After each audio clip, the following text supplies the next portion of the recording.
사도행전 6장의 내용 우리가 함께 읽습니다. 6장의 내용에서는 7명의 일꾼을 세우게 되는 이 배경에 대해서 소개를 해줍니다. 우리가 소위 7 집사라고 이렇게 부르기도 하지만 사실상 집사라고 말하기는 오늘날의 직분과는 많은 차이가 있다는 겁니다. 이들은 복음의 일꾼들입니다. 복음 전도자들의 역할을 맡아서 이들을 통해서도 성령께서 많은 기사와 표적을 행하고 또 하나님의 말씀을 전하고 하는 일들을 감당하게 하는 인물들입니다. 그래서 사도들 외에 처음 교회의 일꾼이 세워지게 되는 배경에 대해서 소개를 해주고 그 중에 한 사람인 스데반이라고 하는 이 일꾼에 대한 소개가 등장합니다. 이 스데반은 사내들인 공회의 또 3번째로 이 공회의 소환을 받아서 이곳에 재판을 또 받게 되는 그런 내용들이 오늘 본문 후반부에 소개가 되고 있습니다. 계속적으로 복음을 전하고 그 복음의 핵심인 나사렛 예수 그리스도가 부활했다. 그분은 죽음으로 끝나신 분이 아니라 여전히 그분은 역사하고 계신다라고 하는 사실들을 증언하면서 하나님의 말씀과 또 하나님의 약속을 통해서 예언된 구약의 예언이 이분에게서 실현되었다. 그분은 나사렛 예수이지만 하나님께서 그를 다시 살려서 임금과 구주로 삼으셨다. 이렇게 말하면서 이 나사렛 예수의 이름 외에는 천하에 구원받을 자가 아무도 없다라는 말을 담대하게 전하게 되면서 당시의 종교 지도자들에 의해서 많은 박해를 당하기 시작하지만 그러나 이런 일과 함께 믿는 자들의 무리가 대단히 많아지면서 이 예루살렘 교회가 크게 성장하게 되는 역사가 일어나게 됐습니다. 그런 과정에서 교회가 부흥하고 성장하고 하는 일들이 있게 되지만 또 여전히 그 교인들을 이루는 서로 사이사이에서 이런저런 마찰들이 생겨나게 된다는 겁니다. 초대교회 그런 부흥의 역사 속에서도 교회를 이루는 신자들의 모습은 여전히 부족함이 있다는 겁니다. 완전하지 못하다 하는 면들을 우리에게 잘 보여줍니다. 왜냐하면 사람과 사람들이 서로 만나서 교회를 이루지만 여러 가지 복잡한 이해 관계들이나 출신의 문제들 이런 것들이 장기가 된다는 사실을 우리가 발견하게 됩니다. 어떤 일이 있었느냐 내용을 좀 들어가서 보시면 헬라파 유대인들과 히브리파 유대인들 사이에 마찰이 일어났습니다. 초대교회가 힘썼던 일 2가지가 뭔가 말하면 복음을 전파하는 일과 자신들이 가지고 있는 소유를 자원하는 마음으로 하나님 앞에 내어놓으면서 당시에 어렵고 힘겨운 사람들에게 이것을 적당하게 나눠주는 일들, 다시 말해서 구제하는 일들을 힘을 기울입니다. 이 구제하는 과정에서 출신에 따라서 이것이 뭔가 공평하게 이 문제가 처리되지 않는다 여겨진 것입니다. 그래서 이 헬라파 출신의 유대인과 히브리파 출신의 유대인 사이에서 마찰이 벌어졌어요. 구제 문제로 인해서 헬라파 출신의 유대인들에게는 오히려 잘 이 구제가 원활하게 분배가 되지 못했던 것입니다. 그래서 히브리파 사람들을 원망하는 일이 생겼어요. 왜 히브리파 사람의 출신의 사람들만 많이 구제하고 헬라파 출신의 사람들은 왜 많이 제외하느냐 하는 이런 불평들이 생겨나게 된 겁니다. 헬라파 출신의 유대인들이 어떤 인물들이냐 말 그대로 당시에 이 팔레스타인 우리가 아는 이스라엘 이외의 지역 출신의 사람들 그리고 헬라어를 주로 많이 사용하는 유대인들입니다. 대개 이런 사람들이 어떤 인물들일까요? 우리가 아는 대로 디아스포라 유대인들입니다. 유대 역사, 이스라엘 역사 속에서 패망해서 여러 제국으로 흩어졌는데 그들이 예루살렘으로 돌아오지 않은 채 흩어진 곳에서 여전히 유대인으로서 하나님을 경외하는 사람들, 그래서 이들에게는 헬라어를 사용하는 것이 익숙한 사람들을 말하는 것입니다. 그러면 히브리파 유대인들은 어떤 인물들일까요? 팔레스타인 땅에 살면서 아람어나 혹은 히브리어를 말하는 본토 유대인들을 말하는 겁니다. 쉽게 말하면 헬라파 출신은 너희는 좀 떨어진 데서 왔다 이거죠. 그래서 자기 본토 출신의 유대인들을 더 구제하면서 불평의 문제가 생겨나게 된 겁니다. 그래서 이 문제를 어떻게 해결하느냐, 사도들이 판단하는 것은 이런 문제를 어떻게 푸느냐 할 때 그 문제를 풀어가는 방식이 단순히 다툼의 문제를 해결하면 된다 하는 것보다 근본적으로 이들이 판단하기에는 본질적인 문제를 먼저 풀어가기 시작합니다. 그래서 사도들이 말하기를 우리 하나님의 말씀보다도 이런 접대하는 일, 재정을 출납하는 이런 일들을 너무 기울이는 것은 마땅한 일이 아니다. 이렇게 판단을 했습니다. 이들에게 있어서 더 중요하게 여겼던 것은 기도하는 것과 말씀의 사역을 감당하는 것을 더욱더 중요하게 여깁니다. 그리고 다른 문제들은 성령과 지혜가 충만한 사람들, 믿음과 성령이 충만한 사람들을 우리가 세워서 그들에게 이런 일들을 잘 감당하도록 하자, 이렇게 여긴 겁니다.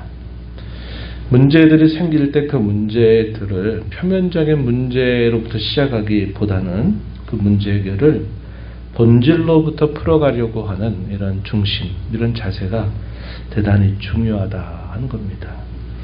우리가 살면서도 마찬가지죠. 여러 삶의 문제들이 얽히고 설키고 하는 문제들이 많이 꼬여있게 될 때 그 꼬여있는 것들을 풀어가는 게 대단히 어렵습니다. 그럴 때는 다시 본질로 돌아가는 거예요.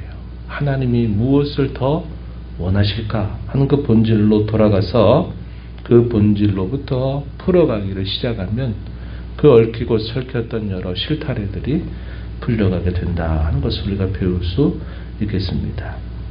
그래서 사도들이 어떤 조치를 내리냐면 이 무리들 가운데서 7명을 택해서 이 일들을 전담하도록 이 일을 맡기고 있는 겁니다. 그 조건으로 어떻게 제시했느냐, 3절과 5절에 보면 성령과 지혜가 충만하고 사람들로부터 칭찬을 받는 자, 이렇게 표현했고, 5절에 보면 믿음과 성령이 충만한 자 중에서 7명을 택해서 일꾼을 세우자고 한 것입니다. 그래서 7 일꾼들이 세워져요. 스데반, 빌립, 프로고로, 니가노루, 디몬, 바메나, 니골라 해서 이 7명의 일꾼들이 세워지는데 이들 대부분은 헬라파 유대인들 중심으로 세워졌습니다. 그런데 이것이 사도들이 지명하여 세운 것이 아니고 어떻게 세우느냐, 과정을 보면 5절에 보면 온 무리에 의해서 선택을 하게 합니다. 교회를 이루고 있는 모든 신자들이 선택을 해요. 오늘날에 이 직분들을 세우는 것과 매우 흡사하죠. 그래서 성도들에 의해서 선택을 합니다. 믿음과 성령이 충만한 사람, 성도들로부터 칭찬을 받는 사람을 선택한 다음에 사도들이 어떻게 하느냐, 그 선택된 사람들을 기도하고 안수해서 그들을 일꾼으로 세우게 된 것입니다. 그 결과는 하나님의 말씀이 왕성하게 되면서 믿는 자의 수가 훨씬 더 많아지게 되는 그런 좋은 결과를 가져가게 됐고, 심지어는 허다한 제사장들도 예수님을 믿겠다고 개종하는 그런 역사가 일어나면서 교회가 이런 문제를 올바르게 해결하는 걸 통해서 더 교회가 든든히 서가는 결말을 맞게 되었다 하는 것입니다. 이런 것이 교회 일꾼을 세워가는 과정에 있어서 초대교회의 좋은 모범을 보여주고 있다 하는 것이고, 또 이런 문제를 풀어갈 때는 우리가 살펴본 것처럼 표면적으로 나타나는 문제로 문제를 풀어가는 자세보다도 항상 본질이 무언가, 뭐가 더 하나님이 기뻐하실까 원할까 하는 것들을 바탕으로 해서 교회에 발생하는 문제를 풀어가는 것이 대단히 지혜로운 일이다 하는 것을 우리가 배우게 됩니다. 8절 이하로부터 소개되는 내용들은 그 7명의 일꾼 중에서 우리가 잘 아는 스데반에 대한 기록이 주어집니다. 은혜와 권능이 충만했고 하나님께서 이 스데반을 통해서 기사와 표적을 사람들 가운데 많이 행하게 하신 것입니다. 그래서 우리가 살펴보는 것처럼 이 세워진 7명의 일꾼들은 단순히 집사라고만 말할 수 없어요. 이들은 복음에 대하여 대단히 충만한 확신을 가지고 있는 사람들이라 하는 겁니다. 그리고 이들을 통해서 심지어 많은 기사와 표적조차도 하나님 행했던 이런 특별한 직분을 맡은 사람들이다 하는 사실을 알게 됩니다. 이 스데반이 복음을 전하고 이 스데반을 통해서 많은 기사와 표적이 행해지면서 이 일로 인해 기뻐하는 사람들이 많지만 또 이 일에 대해서 상당히 거리끼어하는 사람들이 일어나게 되면서 이 스데반과 논쟁이 벌어집니다. 어떤 사람들과 논쟁이 벌어졌느냐, 오늘 본문 9절과 10절에 보면 자유민들의 회당들 가운데서 두 회당 출신의 사람들이 오는데 이 두 회당 사람들과 스데반과 논쟁이 벌어졌어요. 자유민은 어떤 사람이냐? 주전 63년경에 로마의 유대 정복 과정에서 포로가 되었던 사람들을 해방해준 그런 후손들을 자유민이다 이렇게 불러요. 이 자유민들이 구성되고 있는 회당 대부분은 헬라파 출신의 유대인 회당을 말합니다. 그 회당들 가운데서 어디 출신의 사람들이냐면 구레나와 알렉산드리아 상당히 먼 쪽에 있는 그 사람들의 회당에서 온 사람들, 또 길리기아와 아시아에서 온 사람들의 회당, 이 두 회당 출신의 사람들과 더불어 스데반과 논쟁이 벌어집니다. 논쟁이 벌어졌는데 그 논쟁의 핵심이 뭘까요? 유대교에 입각해서 오랫동안 유대교 생활을 해온 사람들과 유대교에서 벗어나서 예수 그리스도의 복음을 전하는 스데반과 마찰이 일어나는 겁니다. 그러면서 서로 이 논쟁이 벌어지는데 스데반을 당해내지가 못했다 그랬습니다. 믿음과 성령과 지혜가 충만한 이 스데반의 말을 그들이 이겨낼 수가 없었다 하는 것이죠. 그러니까 어떻게 이들이 하느냐? 음모를 꾸민 겁니다. 사람들을 매수해서 거짓 증인들로 해서 거짓말을 하게 한 거죠. 그 내용은 모세와 하나님을 모독하는 말을 이 스데반이 한다라는 거짓된 고소를 하게 됩니다. 그러면서 사내들인 공회가 또 소집이 됐어요. 세 번째 소집된 공회입니다.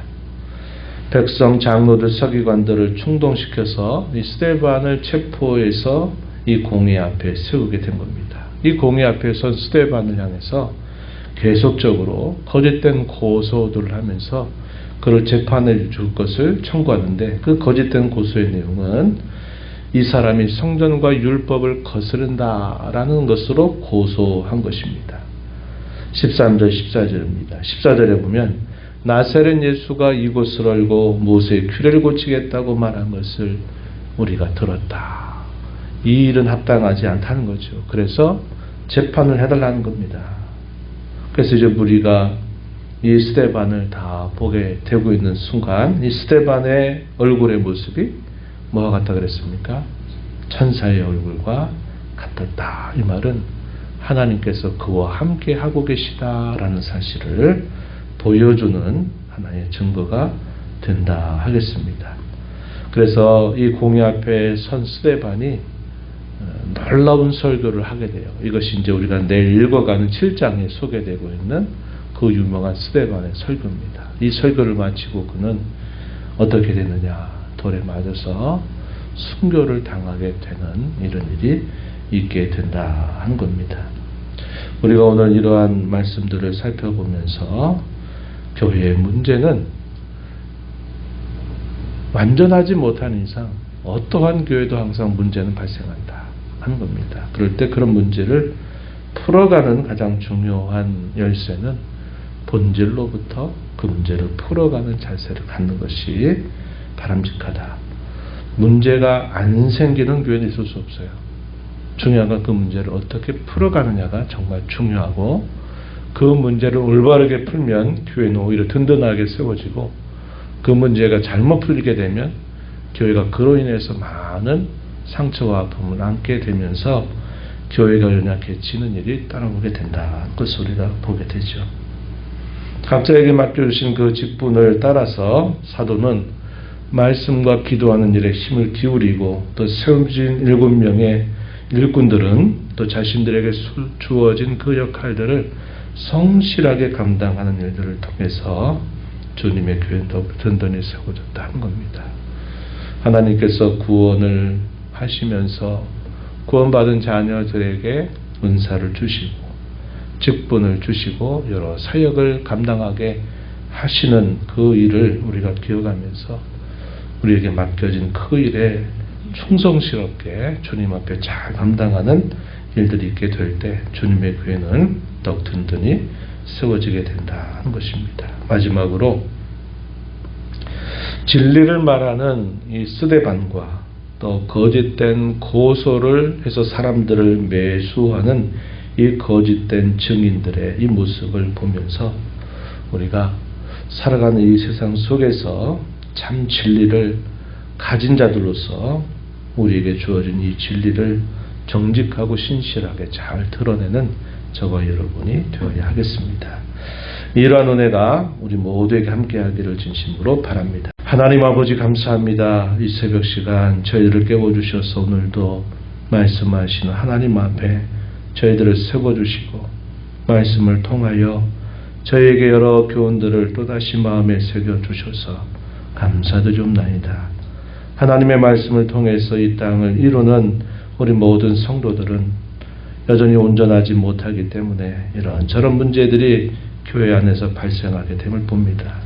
그런 문제를 만나게 될 때마다 가장 중요한 본질로부터 이런 문제를 잘 풀어가는 지혜를 저에게 주셔서 문제 가운데 교회는 더욱 든든히 세워져가는 귀한 열매를 맺어가도록 하나님 인도하여 주시옵소서. 뿐만 아니라 거짓이 난무하는 이 세상 속에서 저에게 참 진리를 가진 자로 이 땅을 살게 하신 하나님의 은혜에 감사하면서 복음의 진리, 주의 말씀의 진리를 붙들고 거짓된 세상 속에서도 이 진리를 따라서 힘써 살아가는 저희들 모두가 되게 하셔 주시기를 간절히 바랍니다. 저희에게 은사를 주시며 직분과 여러 사역을 맡겨주신 일에 세우신 주님 앞에 충성을 다하여 주님의 교회를 유익하게 하는 저희 모두가 되도록 도와주시옵소서. 은혜의 보호자 변화와사 아버지의 은혜를 구하는 모든 심령들의 간구를 귀 기울이시고 응답해 주시기를 바라며 예수님 이름으로 기도하옵나이다. 아멘.